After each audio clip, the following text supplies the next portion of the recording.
এবার তাহলে মিডিয়ার সামনে এসে ক্ষমা চাইলেন জাহিদ হাসান। শাকিব খানের প্রসঙ্গে অনেক কিছুই তো বললেন তিনি।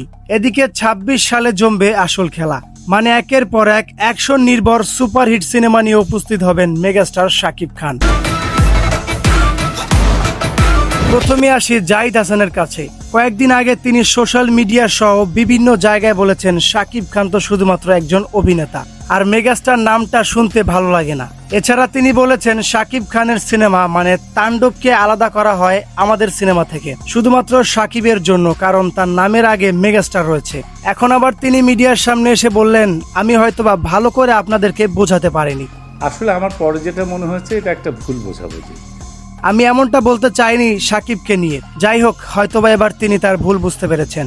এদিকে ২৬ সালে আসবে একের পর এক ধামাকা, মানে নতুন নতুন সিনেমা নিয়ে উপস্থিত হবেন মেগাস্টার শাকিব খান। প্রিয়তমা, তুফান, দরদ, বরবাতের মতো সিনেমার পরে আবারও নতুন সিনেমায় চুক্তিবদ্ধ হলেন এই অভিনেতা।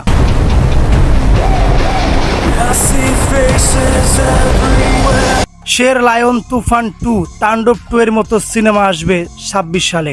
তার সাথে যুক্ত হতে পারে হলিউড সিনেমা। যদিও সবগুলো ২৬ সালে আসবে না, ২৫ সালেও আসতে পারে কয়েকটা।